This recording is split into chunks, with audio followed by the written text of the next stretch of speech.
François-Michel Lambert, vous êtes député de la 10e circonscription des Bouches-du-Rhône. Vous avez commencé avec Brice Lalonde, votre carrière politique, donc vous étiez Génération Écologie. On vous a vu dans le sillage au moment de la présidentielle de Jean-Luc Benamias, qui était candidat à la primaire. Et vous avez ensuite rallié Emmanuel Macron en 2017, puisque vous l'avez soutenu. On vous connaît au début comme député de la République En Marche. Député écologiste depuis 2012. Hein. Oui, mais avec l'investiture de la République En Marche. En 2017. Vous faites partie de la majorité présidentielle. Alors avant, bien sûr, vous êtes député, c'est votre second mandat. Donc, vert rallié à Emmanuel Macron, on peut dire ça. Emmanuel Macron teinté de hulot, si je puis dire. Et il y a une rupture, vous êtes un des premiers d'ailleurs à quitter le groupe parlementaire de la République En Marche, c'est la loi Asile-Immigration en 2018, vous déplorez une certaine frilosité, une certaine méfiance du pouvoir, et donc vous vous abstenez lors du vote, ça vous est reproché d'ailleurs. Et vous finissez par claquer la porte du groupe parlementaire et vous participez à la création du groupe parlementaire Libertés et Territoires. Tout à fait. Mais aujourd'hui, je viens vous voir pour une question bien précise. C'est cet appel que vous avez lancé, qui est signé aujourd'hui par 125 parlementaires, donc des sénateurs, des députés, beaucoup à gauche, mais certains dans la majorité présidentielle et quelques-uns à droite. Et donc cet appel, c'est pour régulariser les sans-papiers. Tout à fait. Et alors, le texte fait référence aux différentes mesures qui ont pu être prises au Portugal, notamment, où il y a eu une régularisation temporaire des sans-papiers jusqu'au 30 juin, de manière à ce qu'ils aient accès aux soins et à toute l'infrastructure de l'État pendant la crise sanitaire. Il y a aussi en Italie, je crois. En Italie, 200 000 travailleurs. Donc vous demandez au gouvernement, Espagne, au président de la République, de s'aligner sur ce mouvement. Tout à fait, mais à s'aligner par rapport à ce qu'est la France, hein, et pas reproduire les mêmes solutions techniques, si je puis dire, administratives qu'il peut y avoir au Portugal, en Espagne ou en Italie. Chacun a son cadre, son histoire et ses particularismes. Donc la France, ce n'est pas la première fois qu'elle régularise. Ça a été sous François Mitterrand, ça a été sous Lionel Jospin. Je pense que le moment est venu de le faire dans ce cadre précis de la pandémie, de la crise du Covid-19. Pourquoi régulariser les sans-papiers ? Pourquoi ne pas les régulariser, si j'étais un peu provoquant? Alors, tout d'abord, je reviens rapidement sur mon parcours. Hein. Je me suis engagé en 92 avec Brice Lalonde, Jean-Louis Borloo et Noël Mamère, le ministre de gauche, l'étoile montante de droite et la société civile à l'époque, Noël Mamère, parce qu'il a été un moment nécessaire de dépasser des blocages qu'il y avait en France, notamment au niveau de l'écologie. Si j'avais à définir, j'ai un côté mamérien dans mon engagement écologiste, c'est oui la planète, oui les enjeux notamment de la faune et de la flore, les enjeux de pollution, mais c'est au service de l'homme et surtout au service d'une idée des relations que nous devons avoir entre humains. Et pour ce qui est de cette régularisation des sans-papiers, c'est ça. On est en pleine pandémie. On lance ceci peut-être le 20 mars, hein, ça fait à peine une semaine qu'on est en confinement. C'est l'affolement partout. On sait que le virus, lui, va se propager sans histoire d'origine, sans histoire de papier, sans histoire administrative. C'est l'homme qui porte. Et ça, d'ailleurs, nous renvoie à l'artificiel que nous avons créé, des territoires, de l'administratif, des séparations de ce qu'est l'humanité. Et là, c'était le moment, c'est toujours le moment, de retrouver cette force humaine, cette force de la solidarité humaine. Voilà l'essence première. Nous ne pouvons pas laisser des gens en dehors de les aider dans cette pandémie, mais aussi de nous aider, puisque étant cachés, étant en inquiétude, en angoisse vis-à-vis du risque du virus, je ne veux pas sortir parce que j'ai peur d'être attrapé par les forces de l'ordre car mes papiers ne sont pas en règle et je me retrouverai dans un centre de rétention administrative, même si ça a été le contraire qui s'est passé. La peur, elle est liée. Je me retrouve donc enfermé où finalement le virus se propage plus facilement. Je ne rencontre pas des médecins Donc ça s'aggrave avec les risques de venir aux urgences, parce qu'à un moment donné, on va aux urgences alors que c'était des gens peut-être de bonne forme qui traitaient beaucoup plus tôt, ne seraient jamais allés à l'hôpital, mais aussi des risques de propagion. Beaucoup d'entre eux ont continué à travailler. Les emplois de vigile, les emplois de coursier, les emplois notamment pour ramasser les poubelles, parfois même les emplois dans le milieu médical, c'était des personnes qui n'étaient pas en régularité au sens administratif des papiers, et donc qui venaient servir tout étant dans l'angoisse. Voilà l'approche assez précise de comment nous sommes engagés. J'ai été agréablement surpris au bout d'un mois de mobilisation d'avoir 125 députés et sénateurs qui soutiennent cette demande de régularisation. Après, sous quelle forme, pourquoi, comment on avance. D'autres enjeux ont émergé. On peut notamment parler, pendant cette période de confinement, que la question de l'intégration des personnes d'origine étrangère, au sens qui ne sont pas sur notre sol, qui ne sont pas nés sur notre sol, qui ne connaissent pas la République, le meilleur mécanisme d'intégration, ce sont les enfants à l'école. S'il y a bien une catégorie d'enfants qui est sortie des 2-3 mois d'absence d'école, ce sont les enfants justement de ces sans-papiers. C'est-à-dire qu'on a coupé cette force qui est l'intégration à travers les enfants qui vont à l'école, à travers les enfants qui apprennent très vite le français, qui comprennent très vite les attentes de notre République laïque, fraternelle, et qui ne font plus ce lien vers leurs parents. Donc ça aussi, c'est un point qu'on a mis en exergue dans notre courrier. Et puis, il reste une dimension, qui est la dimension du besoin de travail. Au moment où Didier Guillaume demande 200 à 300 000 personnes pour venir au champ ramasser des fraises et des asperges, ce ne sont pas les enseignants qui vont ramasser les fraises et des asperges, si vous voyez ce que je veux dire. C'est bien des personnes en disponibilité, parfois des personnes qui sont prêtes à des métiers difficiles et qui souvent ont déjà cette expérience, soit ils l'ont été dans une autre vie, dans un autre continent, soit ils ont vécu dans un périmètre agricole, maraîcher, et donc la terre ne leur fait pas peur. Ce n'est pas des gens hyper urbains qui vont répondre aux besoins de l'agriculture. Donc voilà le cadre à peu près général de notre engagement, de ce que je voulais porter, de ce que je continue à porter. Vous avez eu une réponse d'Édouard Philippe, donc, puisque cet appel est un courrier adressé au Premier ministre. Alors, il vous répond qu'une mesure temporaire d'accès au séjour pour assurer l'accès aux soins des étrangers dans le contexte épidémique actuel n'est pas nécessaire. Donc, Édouard Philippe vous dit, il n'y a pas besoin de la régulariser. Malheureusement, je crains que ce soit encore une réponse administrative.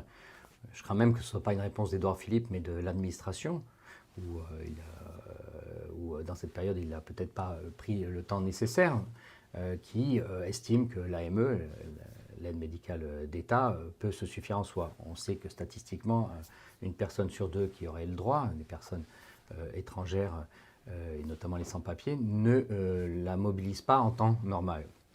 Donc en temps de très grand contrôle où dès que vous mettiez le nez dans la rue, vous aviez le risque d'être arrêté, on vous demandait vos papiers, vous imaginez bien que ces personnes n'allaient pas faire 500 mètres, au mieux plusieurs kilomètres, pour aller se faire soigner, de risque non pas d'être soigné, mais du risque d'être arrêté. Se rajoute que depuis le 31 décembre 2019, ou 1er janvier 2020, on a mis un délai de carence de 3 mois. C'est-à-dire que vous devez justifier que vous êtes sur le territoire français depuis plus de 3 mois pour avoir droit à l'AME. C'est-à-dire qu'on a encore compliqué administrativement. Donc il n'y a pas ces réponses. Il n'y a pas non plus les réponses des moyens que nous devons engager, ciblés par population. Je ne reviendrai pas sur les grandes critiques que nous pourrions faire de la gestion de la crise, mais on a voulu faire l'idée que, où que ce soit, qui que ce soit, nous ayons la même réponse. Il fallait des réponses ciblées par rapport à des catégories de personnes et des catégories d'âge, y compris donc ces populations. Nous n'avons pas ces réponses. Voilà l'une des grosses critiques, une réponse administrative qui ne tient pas du tout compte de réalité. Donc nous continuons, nous voulons le rappeler. Et puis reste l'enjeu de main-d'œuvre. La La semaine dernière, nous auditionnions en commission développement durable Didier Guillaume, le ministre de l'Agriculture. Je vous laisse regarder sa vidéo quand je lui demande s'il est favorable à une régularisation des sans-papiers pour permettre d'avoir la main-d'œuvre nécessaire en cette période de récolte de fruits et de légumes. Il me dit, moi je suis solidaire avec le gouvernement, même si j'ai un avis. Tout est dit. Ou il dit niet d'entrée, ou il n'a pas cette phrase qui laisse entendre que oui, notre agriculture a besoin de ses bras et plutôt que d'aller chercher dans d'autres pays des travailleurs, pourquoi ne mobilisons-nous pas ceux qui sont sur notre sol à travers notamment une régularisation, ce qui simplifie beaucoup de choses pour tant l'agriculteur qui les reçoit que pour les personnes qui viendront travailler. Et à la fin, c'est nous qui gagnons parce que c'est de l'agriculture française et c'est de la consommation française. Alors pour que les choses soient claires, on parle de combien de personnes on estime, alors des estimations un peu au doigt mouillé, hein, mais qu'il y aurait entre 300 000 et 600 000 sans-papiers sur le territoire national. Est-ce que ce sont des chiffres qui vous semblent... Oui, les chiffres, c'est entre 300 000 et 600 000. Pourquoi une telle variante? D'abord, par définition, ils ne sont pas connus un par un, donc on ne peut pas les compter à l'unité près. Et puis surtout, c'est 300 000 sur le continent européen, je dirais en France métropolitaine, et puis très probablement 300 000, notamment en Guyane et à Mayotte, dû aux questions de frontières que la Guyane peut avoir, notamment avec le Suriname, avec le Brésil, Mayotte avec les Seychelles. Donc voilà la réalité. Peut-être que justement cette régularisation permettrait de savoir où est-ce qu'on en est. Est-ce qu'on est dans un fantasme de 600 000, voire plus, ou est-ce qu'on est dans une réalité de 300 000, dont une très grande partie est déjà plus ou moins intégrée, je dirais socialement, notamment par les enfants, et dont on se découvrirait que, je pense que ce n'est pas le cas ici, mais que la personne qu'on croise qui vient faire des travaux à l'Assemblée nationale, qu'on croyait en règle, finalement elle ne l'était pas, et d'un seul coup elle le devient. Hein. Moi je rappelle qu'on estime entre 100 et 200 000 travailleurs sans papier en France. Donc ça veut dire qu'ils sont intégrés, puisqu'ils sont travailleurs. 100 à 200 000. Si on reporte à 300, 400 000, on voit qu'on est dans des proportions déjà notables de personnes qui sont intégrées, mais dont certains profitent pour ne pas payer ce qu'ils ont à payer, pour faire baisser la rémunération qui serait dévolue à tout travailleur de nationalité française qui se retrouve en concurrence avec ces employeurs qui jouent sur des sans-papiers pour faire baisser le sans-papier, pour faire baisser le salaire horaire.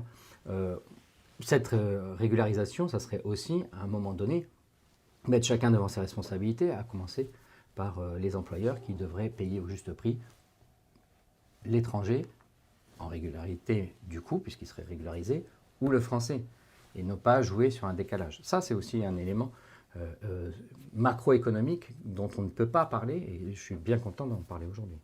Alors, sur la régularisation elle-même, qu'est-ce que vous entendez un titre de séjour d'1 an, un titre de séjour de 5 ans, un titre de séjour de 10 ans? Quelle forme cela peut prendre?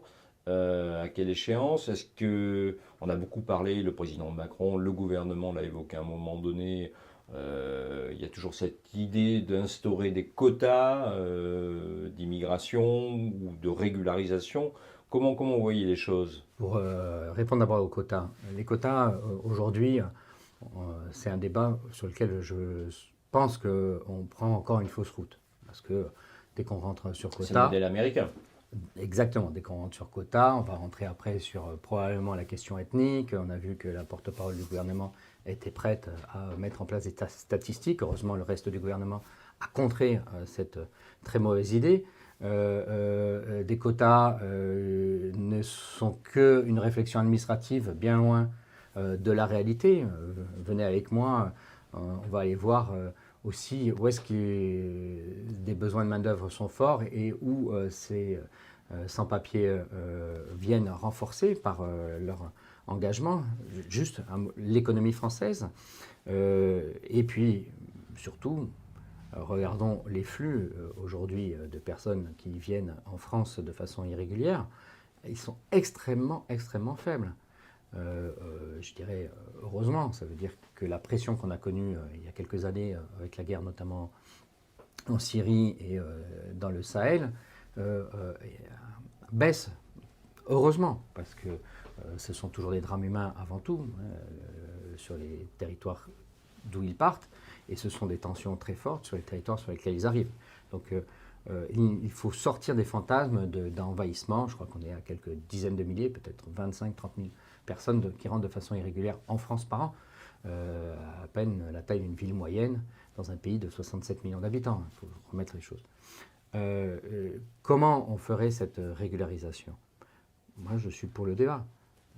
Je ne maîtrise pas tous les outils. On peut les inventer. Je dirais que vous avez rappelé qu'un temps, j'ai soutenu Emmanuel Macron parce qu'il était dans plusieurs dimensions. La dimension de l'humanisme. On ne sifflait pas au meeting d'Emmanuel Macron. Et il y avait une sorte d'humanité, donnons-nous la main, quelle que soit notre origine, quelles que soient nos pensées, quelle que soit notre approche, fraternisons. On en est bien éloigné aujourd'hui. Deuxième axe sur lequel Emmanuel Macron avait porté sa campagne, c'est travaillons ensemble, collaborons, dépassons les clivages, gauche, droite, sachons être à la hauteur des défis français, ne montons pas les uns contre les autres. Je pense que c'est plutôt un échec 3 ans plus tard, c'est pour ça que j'ai vite quitté. Troisième axe, imaginons. Il appelait ça la Start-up Nation. Et créons des réponses nouvelles à des questions anciennes. La question ancienne, c'est la place des sans-papiers, de la régularisation. Est-ce qu'on utilise les outils d'aujourd'hui? Est-ce qu'on trouve d'autres outils administratifs pour répondre à cela? C'est d'abord un choix politique. Ensuite, si on est dans la coopération, si on est vraiment dans une idée de donner la main aux autres, de tendre la main aux autres, eh bien nous trouverons la réponse, soit avec ce qui existe déjà, soit en apportant d'autres réponses. Et il faut d'abord la volonté politique, et elle n'y est pas. Les enquêtes d'opinion montrent que les Français sont plutôt assez circonspects sur ces affaires d'immigration. C'est-à-dire, en gros, le rapport, c'est plutôt 2 tiers, 1 tiers. 2 tiers des Français sont plutôt hostiles à la poursuite de l'immigration économique. 1 tiers y est plutôt favorable. Et concernant alors les réfugiés politiques, ça s'inverse complètement. C'est-à-dire que les 2 tiers des Français disent, mais bien sûr, la France est le pays des droits de l'homme et de l'asile pour tous ceux qui sont poursuivis. Donc là, sont d'accord pour qu'on accueille des étrangers au titre du droit d'asile. Mais l'immigration économique passe mal. Donc vous n'avez pas le sentiment d'aller à rebours de l'opinion parce qu'il faut aussi convaincre. Effectivement, il faut convaincre l'opinion. Moi, je suis tout à fait d'accord qu'il ne faut pas aller en forçant. Mais à un moment donné, il faut aussi être face à des réalités. Et moi, je rétorque aux Français qui sont en critique. Nous avons, à minima, sur la France métropolitaine, 300 000 personnes en situation irrégulière. Quelle réponse? On les laisse dans un entre-deux. Tout le monde y perd. Tout le monde y perd. On y perd, j'ai expliqué, économiquement, puisque leur présence permet à des employeurs peu scrupuleux de faire baisser la rémunération d'un travail. Ils profitent de disposer de main-d'œuvre qui est prête à accepter moins cher. On y perd dans le cadre de crise et d'épidémie. On y perd dans le cadre de l'intégration. C'est-à-dire que l'intégration, il y a juste un fil parfois ténu, disons, il y en a 2 en général, c'est celui du travail et celui des enfants. Il n'y a pas un creuset dans lequel on se met en place. On y perd de façon spatiale, sociologiquement. C'est-à-dire que, par essence, ces personnes qui sont dans l'irrégularité vont se protéger au sein même de leur communauté. Donc on crée des espaces de déséquilibre territorial et on a beau le critiquer, on ne se pose pas la question de comment on arrive à ces déséquilibres d'espace territorial en France. Donc, et enfin, on se retrouve paradoxalement avec une activité économique moins puissante puisque nous manquons de travailleurs dans certains types d'activités. Je vais vous dire une chose. Moi, un des livres qui m'a marqué à 16 ans, vous savez, on a tous nos lectures à ces âges-là, c'est l'héritage de Cavana. Si certains ne l'ont pas lu ou ont un peu oublié, relisez. Relisez. S'il n'y avait pas eu le père de Cavana notamment, qui curait les égouts, qui curait les égouts dans Paris, qui faisait les sales boulots, qui était pourchassé par les Français en place. Voilà. Si vous allez dans un autre territoire, notamment dans le sud-ouest, en Gascogne, ce sont les Italiens qui sont venus faire en sorte que la production agricole puisse perdurer après le massacre de la Première Guerre mondiale. Mais ils ont été pourchassés. À Aigues-Mortes, il y avait un bar interdit aux chiens et aux Italiens. Pourtant, c'était eux, les sauniers, qui ramassaient le sel, dans des conditions terribles. C'était mon premier job. Moi, j'étais dans les meilleures conditions, heureusement. Donc voilà. Donc à un moment donné où on est dans des fantasmes et des politiques continuent à alimenter le brasier, où on commence à expliquer, on revient sur notre histoire, on montre notre force, on dit que ça ne sera pas simple, que parfois le doute nous envahira, mais que c'est le seul chemin par rapport à une réalité de 300 000 personnes qui sont présentes, un besoin et une nécessité, un besoin de travail, un besoin de renforcer la France et une nécessité qui est l'intégration. L'Allemagne, 1 million de personnes. Il y a un mouvement politique qui dit exactement le contraire, le Rassemblement national, et qui brandit à tout bout de champ le spectre fantasmé d'une immigration qui va remplacer la population française avec tous les délires qui sont derrière. Mais cette question travaille l'opinion, incontestablement. Est-ce que vous n'avez pas le sentiment que vous risquez indirectement, involontairement, d'apporter de l'eau au moulin du Rassemblement national? Non, ce n'est pas moi qui vais apporter de l'eau au moulin du Rassemblement national, c'est tout ça. C'est une question que je vous pose. C'est toute cette classe politique, là, je suis très dur, qui ne raconte pas aux Français des réalités qui sont celles que nous vivons, et une chance pour notre pays. La France sera le pays le plus peuplé en 2050.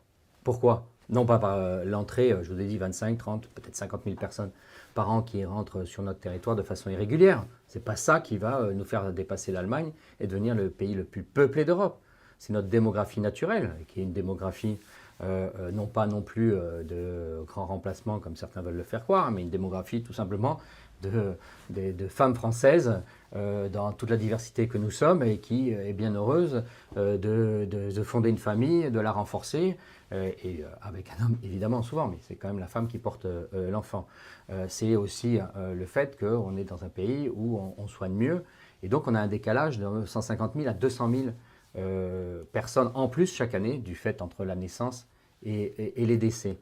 Ça fait qu'en un quinquennat, c'est 1 million d'habitants de plus. Vous savez, personne ne pose la question, j'étais le seul, et j'attends toujours la réponse, à l'avoir posée au prédécesseur de Jacqueline Gouraud. Comment on prépare une France qui prend 1 million d'habitants chaque année? C'est plus que la ville de Marseille. Pas de réponse. Donc, cette histoire du grand remplacement, elle ne concerne absolument pas la France, elle concerne peut-être d'autres territoires dans d'autres continents, mais la France a une dynamique, et tant mieux, extrêmement positive, et tant mieux, sur laquelle nous devons nous appuyer. Elle est aussi une histoire mosaïque, un patchwork, harlequin. Comment nous continuons à créer cette histoire, comment nous continuons à avancer. La France n'est pas que le microcosme, j'allais dire hexagonal, c'est 3 millions de personnes hors Europe qui sont des Français et qui se sentent totalement français et qui sont eux aussi issus d'immigration. Parfois c'était l'immigration forcée, puis c'est descendants d'esclaves, ou parfois c'était l'immigration du continent en proximité. Donc on ne sait pas raconter l'histoire aux Français, donc forcément il y en a un qui a un discours simple, le RN, le Front National, qui peut derrière insinuer, insérer l'inquiétude, l'angoisse auprès des Français. Moi, je pense que nous avons vraiment à tout changer, de ne pas avoir peur du Front National. Il fera toujours son discours, il ne m'intéresse même plus. Il ne m'a jamais intéressé, mais alors, je crois que nous ne devons même plus en parler et raconter ce qui est une vérité. 30 ans que je fais de la politique, 30 ans qu'on me raconte les mêmes histoires, et il n'y a toujours pas de grand remplacement, bien au contraire. La France sera le pays le plus peuplé de l'Union européenne en 2050. C'est le pays qui a une croissance démographique grâce aux femmes françaises et non pas par un fantasme de frontières ou franchise des centaines de milliers de personnes. Ça n'existe pas. Ce sont que des images de télé, que des propagandes. Fuyons tout cela et affirmons ce que nous voulons faire. Alors, il y a la phrase de Rocard qu'on répète régulièrement, en oubliant d'ailleurs la moitié. On ne peut pas accueillir toute la misère du monde, mais la France doit en prendre sa part. Est-ce qu'elle est toujours d'actualité? Est-ce que ces régularisations seraient justement le moyen de prendre, pour la France, de prendre sa part dans cet accueil de toute la misère? Qu'est-ce que vous en pensez? Parce que la phrase de Michel Rocard est très intéressante. Je l'aurais construite différemment, mais dans un discours, c'est jamais simple.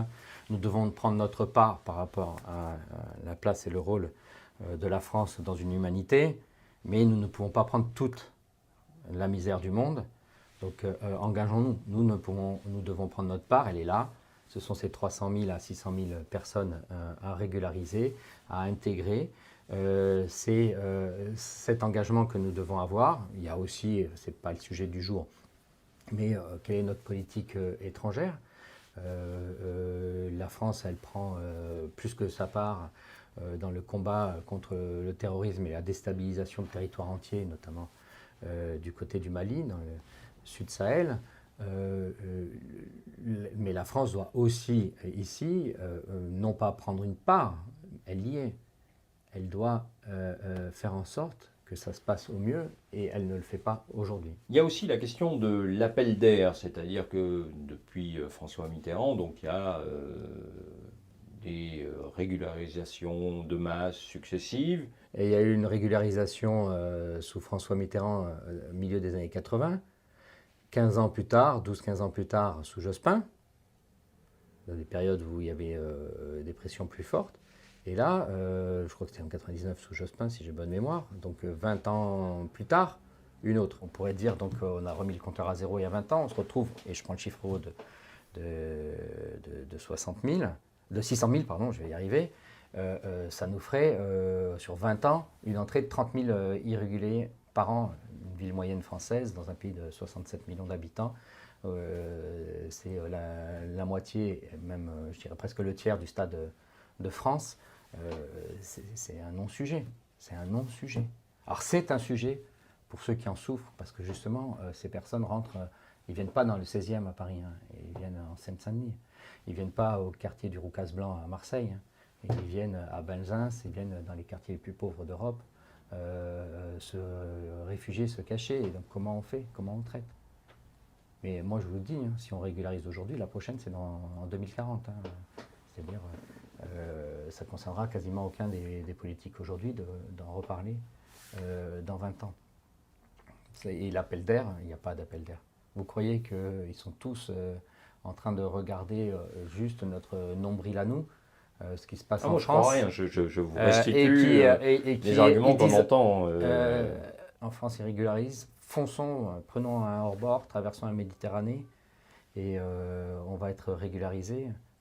Non, les pays qui attirent le plus de l'Occident, parce qu'il faut regarder vraiment les pays qui subissent des déplacements de population ne sont pas en Occident. C'est le Royaume-Uni, l'Allemagne et les États-Unis.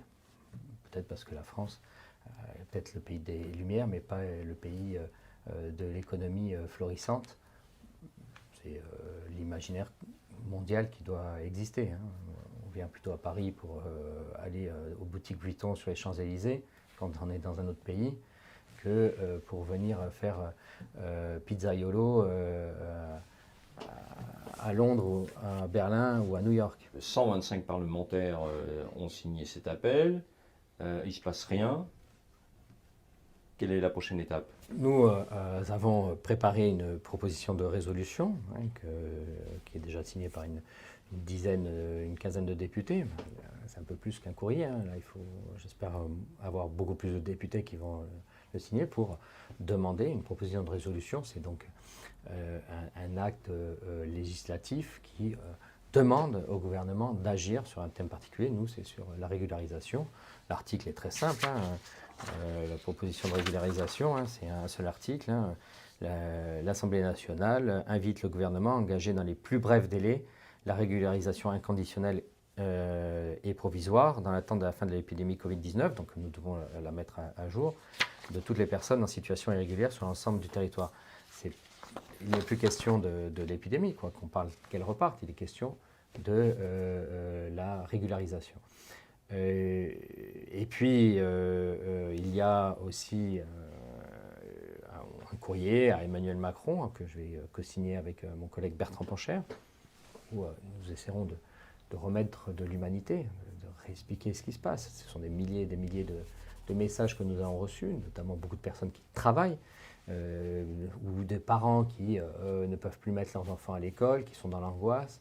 Les enfants sont là, ils ne peuvent pas partir, mais ils n'ont pas de papier, ils sont dans une situation inextricable. Et enfin, pour incarner ceci, nous allons, moi je participerai, c'est à l'appel d'association, aux manifestations de ce samedi 20 juin pour demander une régularisation. Et on verra combien de personnes apparaîtront, combien ils sont là, combien ils sont exprimés, combien ils disent leur envie d'être au service de la France et ne pas chercher autre chose que travailler, s'intégrer.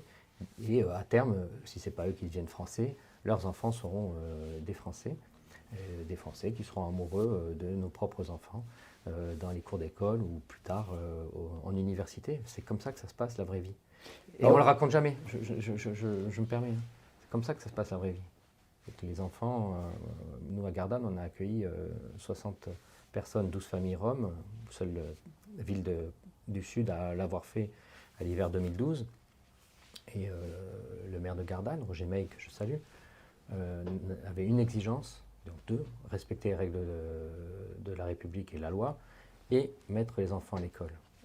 Eh bien, à l'école, vous aviez la petite fille rom qui était amoureuse en primaire d'un garçon issu de 3 générations gardanaises, et ils ne se posaient pas la question de leur papier, de leur situation.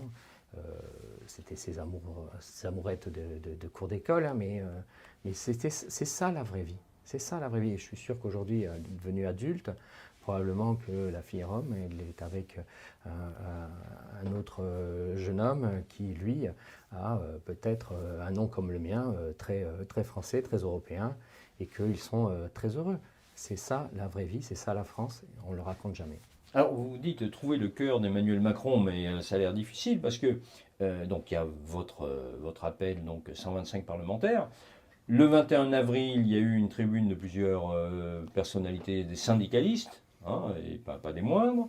Le 30 avril, il y a un troisième appel de 317 associations et collectifs qui, eux aussi, demandent la régularisation des sans-papiers. Donc il y a incontestablement une mobilisation de responsables associatifs, d'élus, de collectifs divers, et rien ne se passe. C'est-à-dire qu'on a l'impression que c'est un peu le combat du pot de terre contre le pot de fer, là. Non, mais c'est le mauvais côté de en même temps d'Emmanuel Macron. Parce que ça se passe. Je discute, par respect, je ne donnerai pas le nom du ministre. Je dis, on est tout à fait d'accord avec toi. Il n'y a pas d'autre solution que les intégrer, et notamment par une régularisation. Mais on va le faire. Vous nous dites qu'au sein du gouvernement, il y a des gens qui partagent ce point de vue. Bon, déjà, je vous ai dit que Didier Guillaume, dans sa réponse, il y a une vidéo, chacun sentira qu'il ne doit pas être très très loin de cette idée qu'il faut régulariser, ne serait-ce que lui, il défend la mission qu'il a de ministre de l'Agriculture, mais il vient aussi d'une gauche sociale, démocrate, et je pense que c'est ses propres valeurs. Mais d'autres ministres en responsabilité ont aussi l'idée qu'il faut régulariser, et notamment avec une approche incroyable, c'est-à-dire sans que ça se voie. On va le faire par bloc de 10, 40 000 sur des critères, je ne sais quels critères. Et à la fin, au bout d'un certain temps, on aura régularisé une grande partie de ceux qui sont sur le territoire. C'est le mauvais côté du en même temps. C'est l'incapacité de s'affirmer. C'est l'antithèse du Macron que j'ai connu, qui avait le courage de dire des choses, parfois de façon maladroite, mais qui au moins mettait la France, faisait un bond en avant. Attendez, pour voir si j'ai bien compris, vous nous dites que le gouvernement est plutôt d'accord avec la régularisation, mais que comme le coût électoral serait élevé, on va le faire, mais discrètement, par petits paquets, de manière homéopathique, si je puis dire, de façon à ce qu'à l'arrivée, on ait régularisé tout le monde sans que personne s'en soit vraiment rendu compte. C'est ça. À peu près. Avec des critères qui, un mois, ça sera peut-être un critère d'avoir les enfants à l'école, le mois d'après, d'avoir un contrat de travail, je ne sais trop. Et pourquoi? Parce que, vous l'avez dit, ils ont peur du coût politique. C'est exactement l'argument avancé par le membre du gouvernement. Il dit que le coût politique est trop important, trop risqué. Moi, je pense que c'est l'inverse. C'est l'électeur, le français, si d'ailleurs si on a des taux d'abstention extrêmement élevés, y compris sur des élections de dimension nationale, c'est peut-être parce que on n'affirme pas suffisamment les choses, parce qu'on ne crée pas une vision, et je pense même une espérance. Parce que là, je vais revenir sur le mot espérance. Les Français se désespèrent. Ce sujet, il est tout le temps sur la table. Est-ce qu'on les renvoie? Comment on en renvoie 300 000 c'est impossible à faire. Je rappelle que les plus gros navires de croisière, c'est 3000 personnes.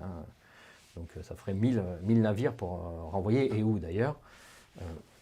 Donc ça n'existe pas.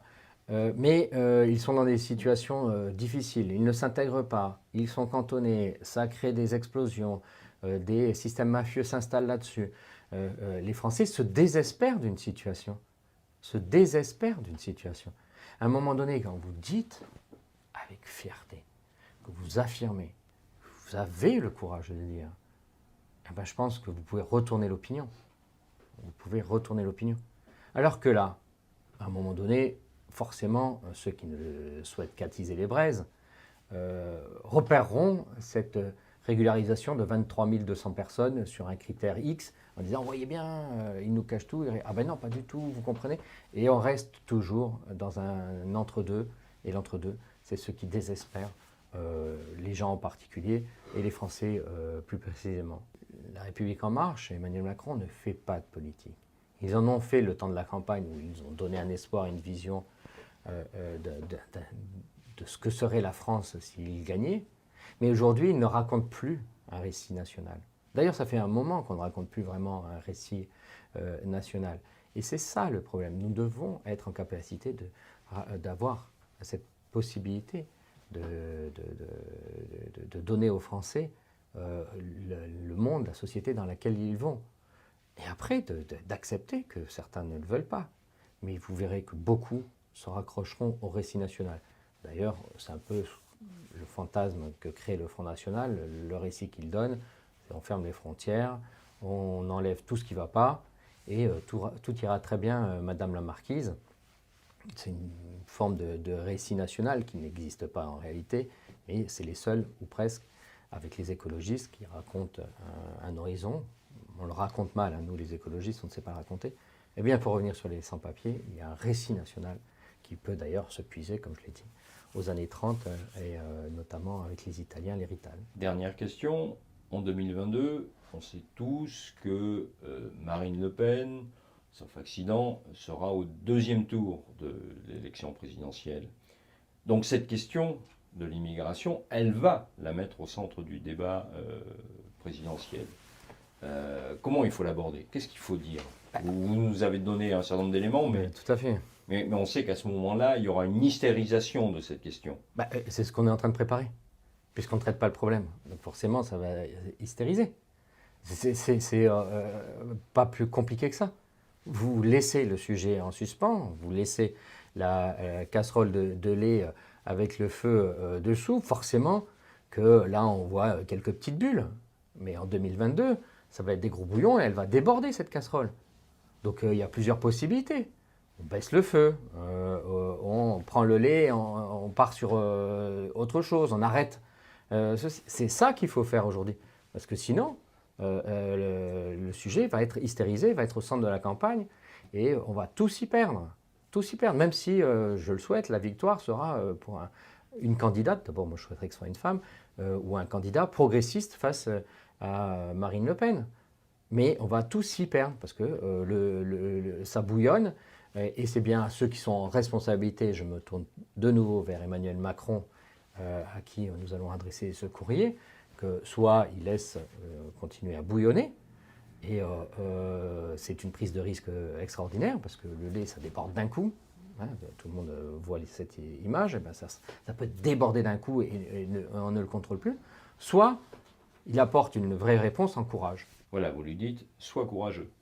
Il faut, et je pense qu'il a une chance extraordinaire, à titre personnel, c'est de rentrer dans l'histoire. Pour l'instant, il n'arrive pas à rentrer dans l'histoire. Hein, franchement, je ne sais pas où est-ce qu'il est rentré dans l'histoire, à part être le plus jeune président de la République française.